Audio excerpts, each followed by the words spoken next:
and welcome to Two Old Chicks Who Know a Lot of Shit. We are the old chicks who just can't seem to stop working. And in this episode, we're going to be talking to another hardworking old chick and one of our best allies. Yeah, exactly. Absolutely. Our guest today is so special. She's Dr. Johnnetta Cole, a friend of ours, the former president of Spelman College, a person who's worked with the African Museum in Washington, and she has a lot of wisdom for us. You don't want to miss it. She's going to lay some wisdom on you. She's laid some wisdom on me and Wanda. She sure did. Yeah, so stay tuned for that. Oh, and I remember in the conversation with Johnnetta, because she is a friend, she called herself the third old chick. Now, how flattering was that when she said that, Tina? How did we blush? I mean, I couldn't stand it. It was a wonderful. It's the best compliment we could get. Yeah. Johnnetta Cole wants to be an old chick who knows a lot of shit too. So I'll stay tuned. Actually, it's going to be really wonderful. Yeah. So how you doing today, Tina? I'm doing really well, but that's not the question, Wanda. The question is, how are you? You've been sick. You've been sick. Yeah. Oh my goodness. Tell us about it. Well, the coronavirus caught up with me. I've been vaxxed, I've been boosted, I've been masked. Well, I've tried to be careful. I try to, go to the grocery store when it's not crowded. I don't go to big crowds like concerts or anything. Not that there are many of those, but it caught up with me. So I guess, this is just part of our new world. This is what many of us are going through these days. Yeah. I think I'm also thinking that I think it's a good thing that we start thinking of this as not permanent, but just the normal, and it's going to change and change and change, but we just got to be smart. And like you say, follow the science and take care of yourself. Just, the best we can. So, so tell us what happened. So, I got sick on a Sunday, and by Monday I was feeling really, really bad. So, of course, I went to get a COVID test, but I went to a place where, the PCR test where you had to wait at least 24 hours. But I knew that was what it was. So my daughter called and said, I'm on the way. So a few hours later, Hurricane Shelby came in. Wait a minute. Wanda called me or texted me and said, Shelby's on the road. Keep an eye on her. So I called her like, every so often. And she would give me a report. She would kind of chuckle because she knew that her mom had asked me to call and check on her. But we got her to Savannah. And what happened was she walked through the door. I wanted you to talk to her because it hurt too bad for me to talk. I was sick. So I needed somebody else. Oh my goodness, you were so sick. I mean, you were so sick. I heard it over the phone. You really were. Yeah. I'm so glad. The good news is I would have been sicker if I hadn't been vaccinated and boosted. So I'm just grateful for that. And I, as you always say, I'm a private person. Yeah. But I decided I write a column, a twice monthly column for my local newspaper in Savannah, Georgia. And so I did write about it because I think it's important for me to remind people that it could have been worse. And just constantly remind readers, please go get your vaccine. Please get your booster. Please mask up. Please follow the science. And so that's what the column is about. So I did that. Yeah, I thank you for that. I really do, because as we go along, there's nothing. It's not a badge of shame or anything. It's what's going around, and exactly. It's careful. But I also have heard just what you said, that I have a friend who says if he hadn't been boosted, it would have been the same thing. Her husband was the same way, had a really bad go of it, just like you did. Yeah. But it passed, and you're better, and I'm so glad. I got my binky back. Y'all can imagine how awful it was when she was sick. Okay, it's all about me. Wanda was sick; she had COVID. I didn't have Wanda. Oh my goodness! I called her, and I had to boost her up, and I had to be Wanda for a little while. So I kept telling people who called me, just text me because it really hurt to talk. It just made me cough harder. So thank you. Wanda's a trooper. Wanda, Wanda's a trooper. Like, I don't know, a few days, like 5 or 6 days into it, you had a Zoom schedule, and you had it scheduled for a while, and she, got up and splashed water on her face and put on some lipstick and did a wonderful, wonderful job. I was really proud of you, because I knew it was good, but you did the best. You did your very best. It was a book presentation that my publisher had booked months in advance, and I did not want to disappoint them. So I'm really glad I was able to get through exactly 1 hour, and they let me go. But I made it without coughing one time. I had my cough drops nearby, but it worked out okay. Absolutely. Okay. And you fell into bed. The other thing that we Wanda and I've been talking about is getting enough sleep. So we'll talk about that later on, and you'll hear more about that later on in the show. So Tina, you have had a great loss in your life, a friend, a journalist, a scholar. Tell us a little bit about it, because you've been doing some writing, I know. Yeah. So tell us. That always helps. The writer, as many of you may have already heard, is Valerie Boyd. She wrote Wrapped in Rainbows, and that was it has been the definitive biography of Zora Neale Hurston. I had a friend who said something about Zora, something we didn't know about Zora, and he said, if it had been in there, Valerie would have found it. She also was entrusted with Alice Walker's papers, and the editing of that book will come out, I think, in April.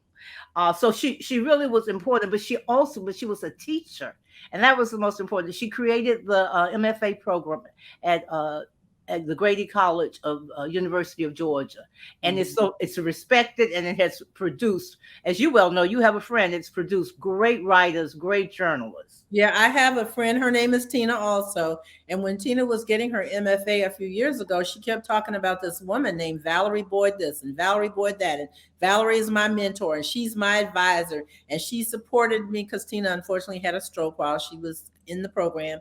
And Valerie made sure she had reasonable accommodations, and she could, so she could graduate on time, and she did. But she just spoke so highly of the support and the love and the mentoring that Valerie gave. So that was my introduction to her. But Tina, she also helped us on our book, Meeting at the Table.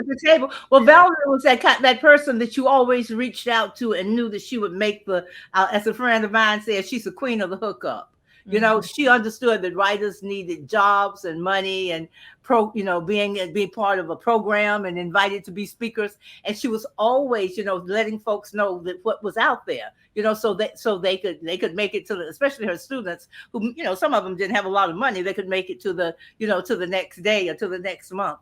And so I just heard so many beautiful stories about her, especially since her death. But there were stories circulating all around because she was just that kind of person. She helped so many people. She produced so many wonderful writers. And then on top of it, she produced the beautiful writings that she had. So she was important to all of us, and she was good to us. We reached out to her, like you said, for Meeting at the Table, and she found us an assistant. As a matter of fact, it was so wonderful. She vetted people. You remember when we got on the phone? I was like, "Oh gosh, she's taking this seriously." We had a couple of candidates, and then we narrowed it down. We narrowed it down. She was so wonderful in answering the call. I guess I can say that. And she was just full of love. I wrote a piece for the AJC, the Atlanta Journal-Constitution. You can read it. It will be. I think it ran maybe the weekend. Maybe last weekend before that. But at any rate, you can see it. It's online as well. And just Google Valerie Boyd, Boyd, and Tina McElroy Ansa. That's the fastest way to find it on the AJC site. Yeah. And of course, it's my honor to have done it. And the other thing is, I've heard from so many people who told me stories. So folks are mourning. Folks are mourning and still, in grief because she touched so many people, and she touched so many people with love. So, keep Valerie in your prayers, and especially keep her family in the prayers as well. Valerie's in a good place now, but we miss her.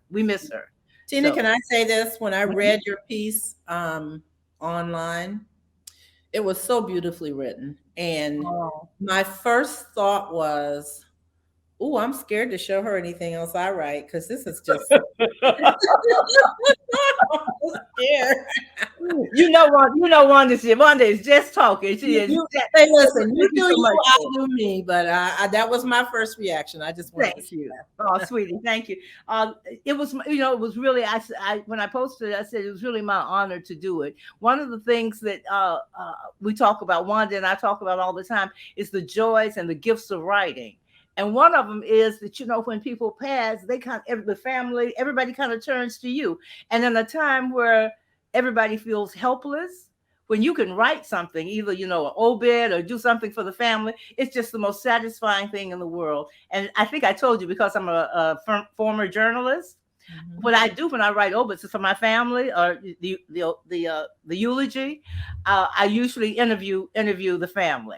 So I first started interviewing my older brother when he died. I interviewed his wife.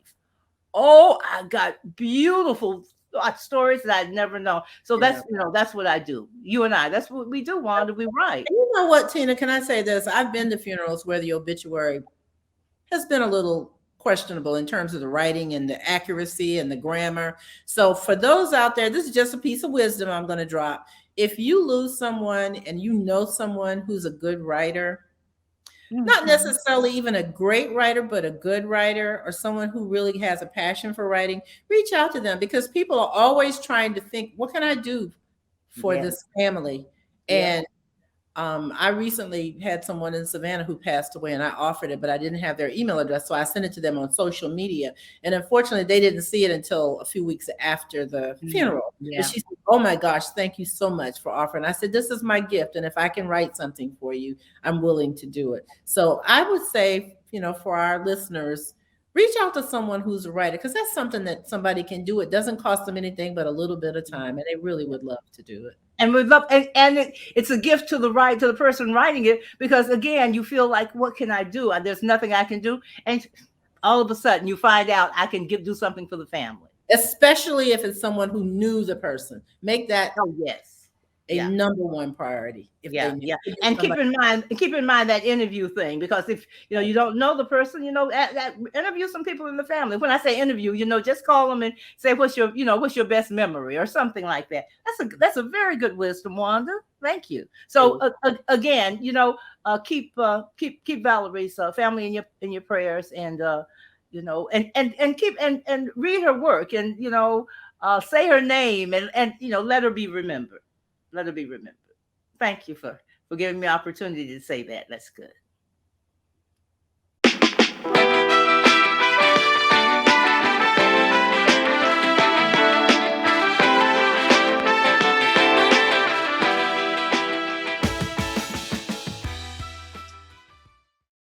We are so excited today to have a special guest. We have our friend, Dr. Johnnetta Cole, with us today. And I want to introduce you, but before that, let me just say hello. Dr. Cole. I am not only going to say hello to my two Spelman sisters, I am going to use technology to give each of you a big virtual hug. Thank you. Thank you. Thank you. That's beautiful. So let me just a little bit, like, who doesn't know Johnnetta Cole? But just for those couple of viewers and listeners who don't, she is an anthropologist. She's a higher education leader extraordinaire, president of 2 colleges for African American women, Spelman.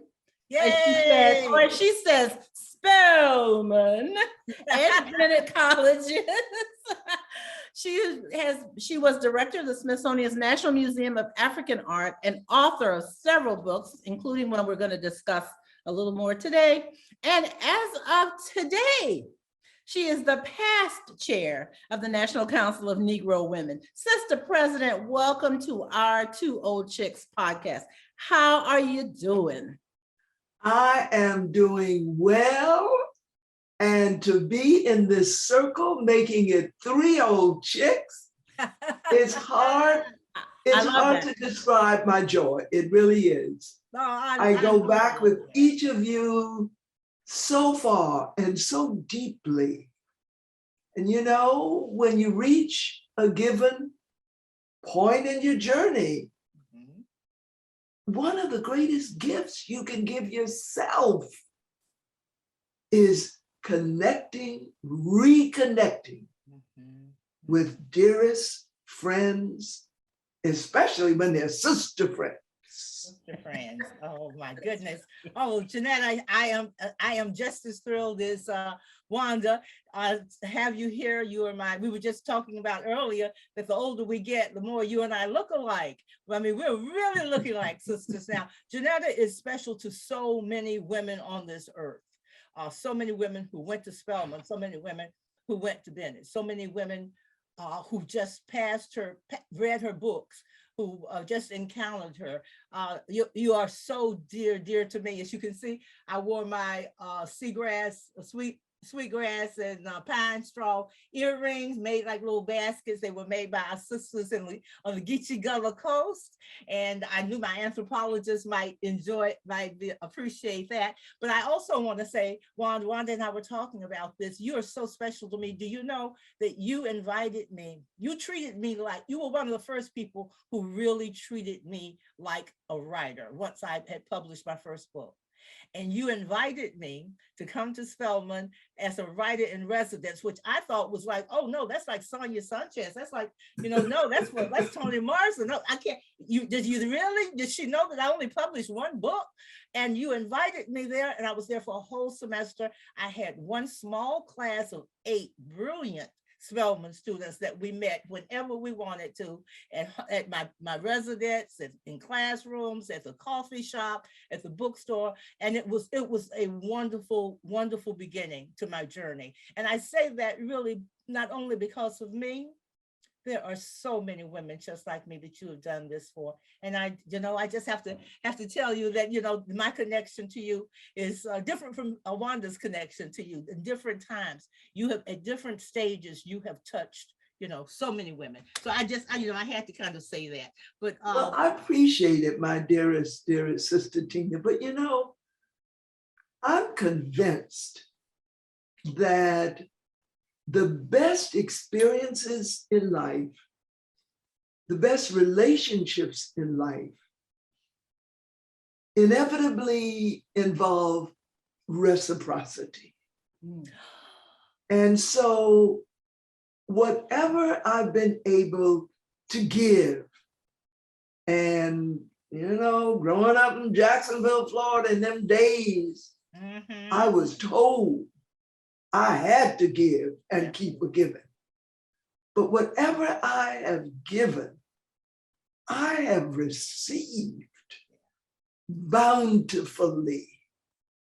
And so my hope is that as I move now further into this last, shall we call it, we can call it a chapter, we can call it the last act of my life. And I don't want the curtain to come down anytime soon.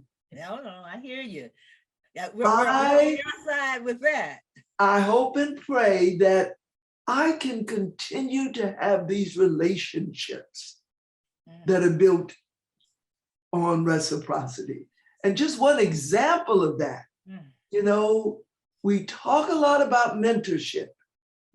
We know the value of someone who we usually paint as the older of the two, giving wisdom, giving counsel, helping to advance the career of a younger person. What we don't talk about enough is the reciprocity. That is one of Tina's favorite words. She loves to talk about reciprocity. It's the linchpin of everything I do. Our motto in everything that I do, my little schoolgirls, is there's no relationship without reciprocity. We're in agreement. That's right. Please tell me. I interrupted you. You were talking. No. About it giving back, because I do the same thing. Wanda and I talk all the time about her mentees and my little schoolgirls and how they have enriched our lives, how we have learned so much from younger people. It is true. And one of the things I want to share as we just sort of massage this conversation at this point is that today, as Sister Wanda said, as I begin to serve in ways other than as the president and chair of the board of the National Council of Negro Women, I can share with you, my dearest sisters, that one of the things that I'm the most proud of about my 3 years in those leadership roles is that NCNW, the National Council of Negro Women, became more intergenerational. Because I was saying more than once, if this is an organization fundamentally of folk, I love your language, of old chicks, then it will cease. Well, Tina and I were having a conversation about that as we were preparing for this conversation, because we were saying, I wonder what NCNW does now, who their members are, what their audience is. So it's really good to hear you say that, to hear you tell us that it is more intergenerational, because you're right, something that doesn't grow will die. Exactly. It will literally die, not to put too fine a point on it. No, we're not using a metaphor. It literally will die. Yeah. We say that in my church. We say that in my church all the time. If we don't get the young families coming in, the church will die. That particular church will die. And so I totally get what you're saying. I want to move on because we have something exciting we want to share with our podcast listeners today. And we want to talk about your book. I want to say first that you have written so many wonderful books. You've dreamed the boldest dreams. One of Tina's favorites, Gender Talk, the struggle for women's equality. Which changed the conversation. With Beverly well, no, it changed the conversation. Yeah, created a conversation and changed it. Thank you. I'm sorry. Yeah. My copy, which is signed, of Racism in American Public Life. I appreciate you sending me that. And Conversation Straight Talk with America's Sister President. But today we want to talk about your latest book, which is right over your shoulder there, African Proverbs for All Ages, which was published in 2021. This is a delightful and important book, Johnnetta, something for adults to read and talk about with their children and grandchildren. So just tell us a little bit about how did this come about? What was your aim in doing this book? Well, I'm looking at coming full circle too.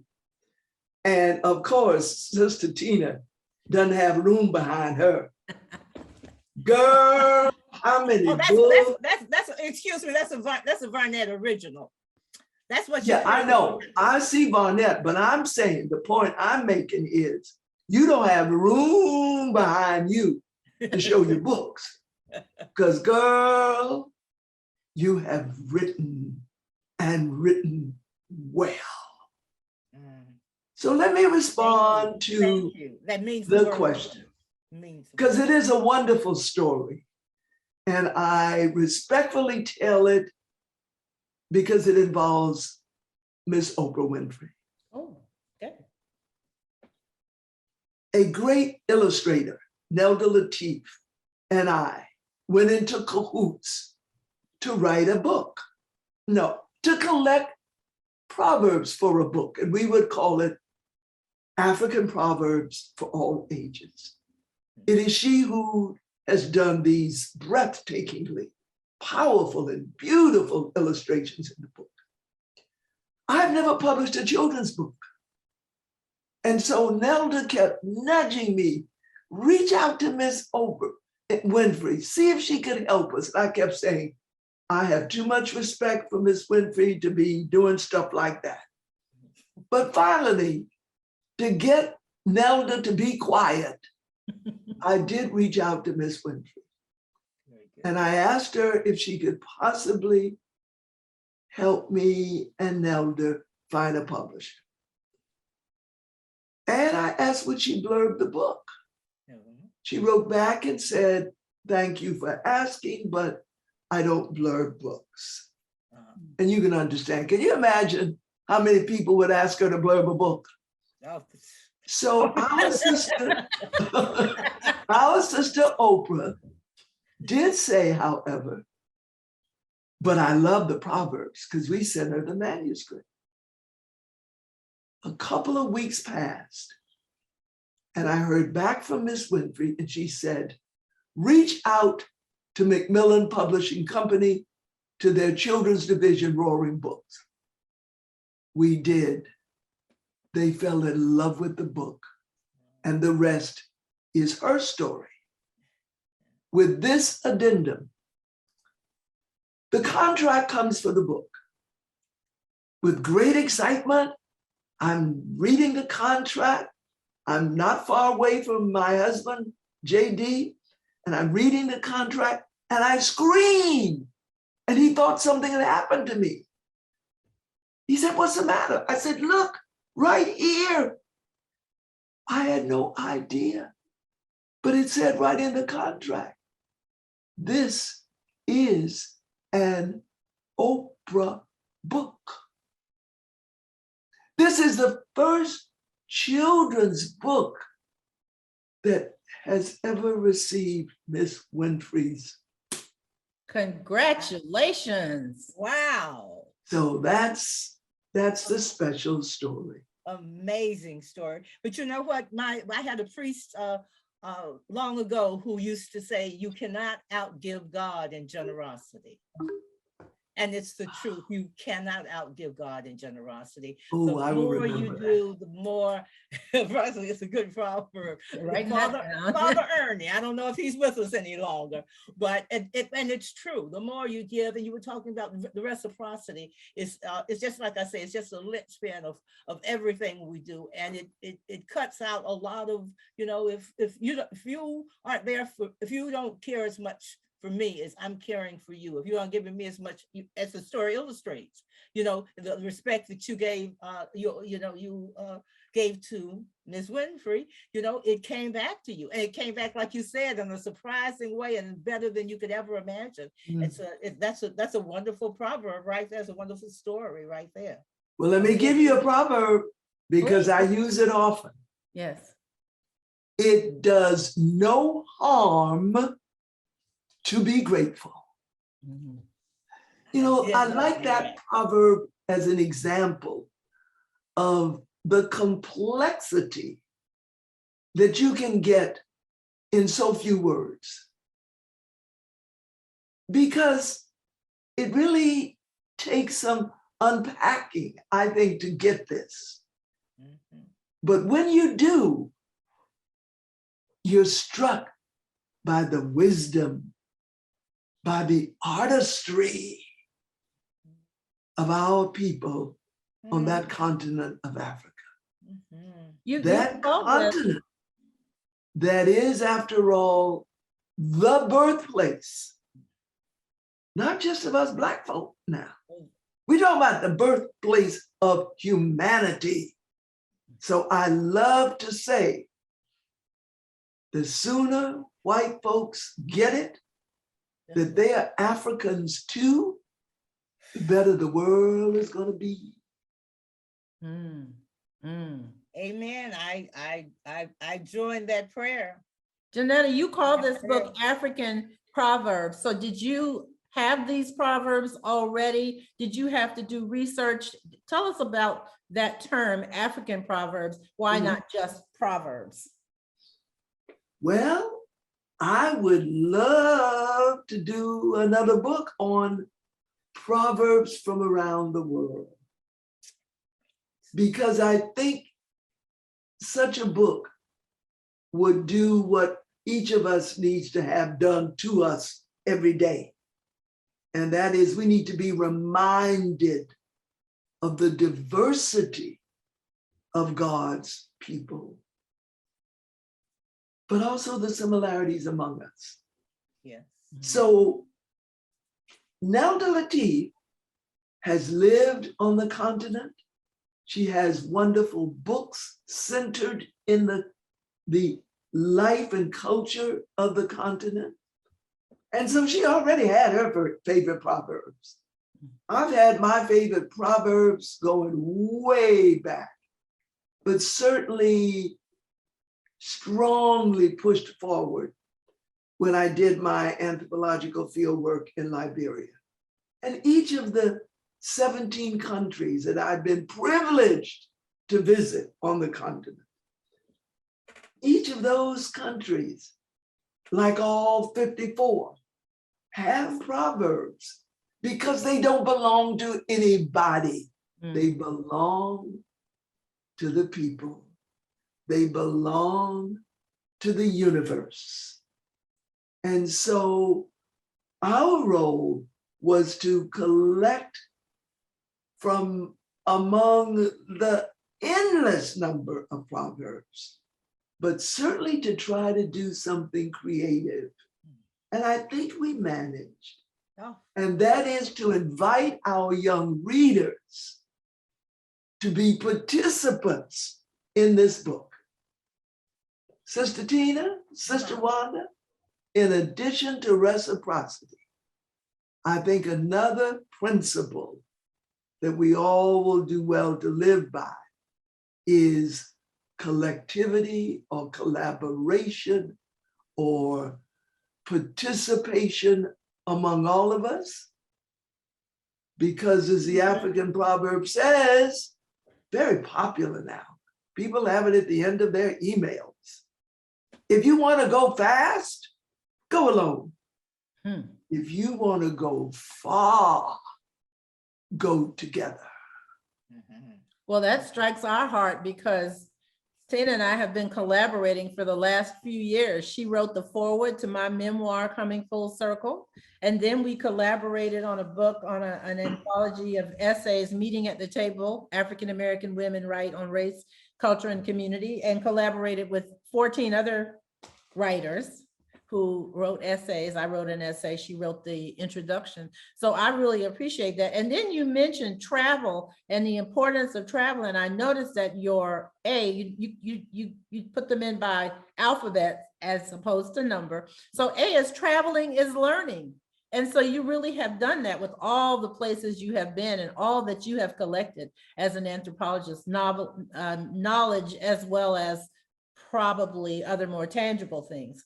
So so I really appreciate that. So I want to talk about excuse me, Wanda, can I just say one of my favorite, and y'all have just been dancing around it, one of my favorite proverbs is, traveling leaves you speechless, then turns you into a storyteller. Oh my goodness, I said, did she include that one for me? Yes, it was for you. I was thinking of when you were talking about all the different countries, and you're absolutely right. It leaves you speechless, then it turns you into a storyteller. Oh, I love that so much. beautiful, beautiful. It is, yeah. And speaking of beautiful, these illustrations are just gorgeous. I'm looking at them now on my iPad. They're just gorgeous. They are. You know, did you all collaborate on that, on the concept of the illustrations? I know she that she did all the artwork herself. Well, first of all, I've got to lift up my collaborator and dear friend Nelda Lateef by saying she is an award-winning illustrator. You can tell. And so while I use the perspective that I would bring to her work, and I particularly use the perspective of someone who's been privileged to serve as a director of the Smithsonian National Museum of African Art. But it wasn't very often that I had a whole lot to add. Nelda illustrates from her soul. Yeah. And I guess when we think about it, any form of the arts, whether it's writing or sculpting or painting or playing my favorite kind of Black improvisational music, it's gotta come from the soul. And it did. It really. Oh, it and really it shows. It absolutely shows. Yeah. Oh gosh. Well, Johnnetta, we are thrilled, of course, to have you here, and we want to leave something of a space for you just to really, do you have anything on your heart that you want, as they say in the church, you have anything on your heart that you want to share with us that for instance is not in your book? You know, the reciprocity, I think is golden, and the other community is one of it's interesting. When we did Meeting at the Table, I'm sure you probably know Paul Coates at Black Classic Press, and he's been a friend for a long time. And when we were doing Meeting at the Table, I mean, from the time we conceived of it, the book of essays, until the end, no man touched it until we got to Paul Coates, and he was the publisher. But he was one of the people. He was a printer. He was the printer, exactly. Yes. But one of the things that in the time we were coming up with this idea, and I can't remember what our title was, but we told him, you know, what the title was, and he said, "Well, sis," and you know, I know he fixing to school me when he say that, you know. And he says, "I can't imagine a book of written by Black women that doesn't have love in the title." And I said, "Oh my goodness," and it didn't. And so we included community. And so I think about that when you said about not being able to do anything alone.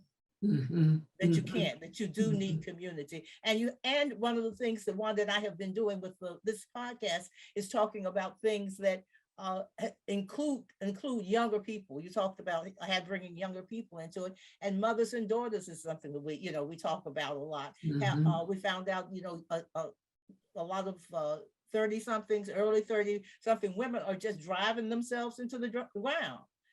So I guess one of the things I wanted to talk with you about is that even though you always worked, this is my observation, so hard, I always felt that you had a pattern of a routine of self-care, of taking care of yourself. As we go into our, as you said, this I don't want to call it the final, this latest iteration of our of being an elder.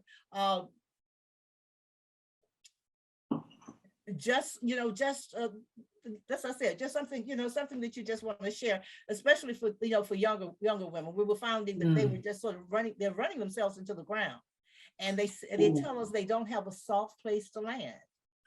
And well, I would love to share this with both of you and with any sisters, brothers, siblings that are joining us for this podcast.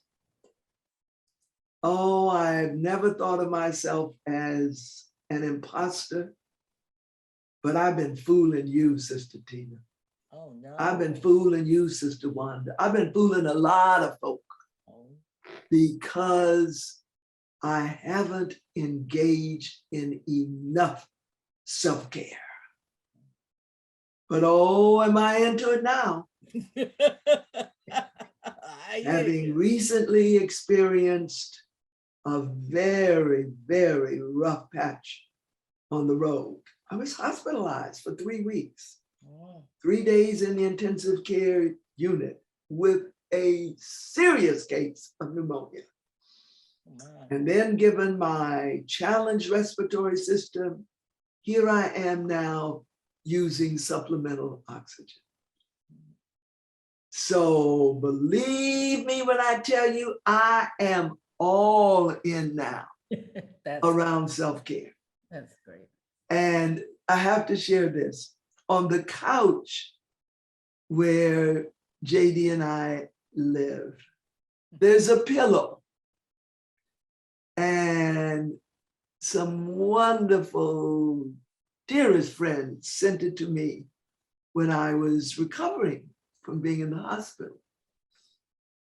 I have to pass by that couch many times, but I also now have a routine of stopping and reading the words on that pillow. Here are the words. Caring for myself is not self-indulgence. It is self-preservation. Ooh, I love that. Audrey Lord. Of course it's Audrey. I was just going to say, every bit of wisdom that young people are I was going to say spouting, but are repeating seems to be Audrey Lord. I hear you. such Mhm. wisdom. But can I also put in perspective Tina's question, because there was a time that you were teaching self-care. One of the things I remember the most about you during your time as president is that the students would tell me, and I was on campus often, as you know, because I was on the board of trustees, I was on the corporate women's roundtable that you founded, and the students would say, oh, we get up early in the morning and walk around the Oval with Dr. Cole because she is an early riser, and they were getting wisdom from you as well as getting exercise. So I want to thank you for that, because I think you instilled in them some importance for self-care. Whether they continue with it or not, we don't know, but at least it was the seed, you planted the seed for them, and hopefully you were taking care of yourself a little bit at the time. So thank you. And it's true. And I've always had my programs, whether it's around eating or exercise, and now increasingly meditation in addition to prayer. But we can slip too. Yes. Yes. And so I'm being really honest in saying I was, yes, up at 5 a.m. walking and inviting all of my Spelman sisters as they come out of the residence halls to join me. But the self-care I did not engage in is the self-care of the proper amount of sleep. Well, that's a lesson. When we assume that we can have a longer day, we can be more productive by denying ourselves the right amount of sleep, we're tricking ourselves. And so that's the part of self-care that I really want to lift up for myself and for all of us. Rest, sleep, meditation, and of course, prayer. What a great way to end this conversation. Tina, you're gonna take us out? No, wow. Well, that was great. I cannot imagine a better guest or a more inspiring guest. You have inspired me, you've inspired Wanda. I mean, I can feel it in my chest, and I love that hug that you gave us as well. So I just wondered, as we go out, we just want to thank you, but also just to, I'll be honest with you, I want to give you a hug. Can we give you a hug back? Oh, I love it. Give it to me. Give it. Got it. And we have to rock with it, Oh, well, you know what I call those? What? One of my little kids said at the end, I go like that. And I didn't do it one time. He says, you didn't do your waggles. I said, what's the waggle? She said, at the end, when you do like that, that's a waggle. So that's how we feel about you. We wish you well with your book of Proverbs, African Proverbs. And we know that they're going to be touching lives, and, they've touched our lives. And also I'm ready for the next book of Proverbs from around the world. Are we working on that? My words to you two sisters comes out of the 60s, out of our ongoing struggle for women's rights and civil rights and human rights, but certainly in the 60s, we would often say, right on. Well, I'm saying to you two sisters, right on, and WRITE, right on. WRITE. Thank you. We will do that. Wanda and I are doing that now. Thank you so much. We couldn't love you anymore, Johnnetta. Thank you so much. Oh, much love to both of you. Thank you.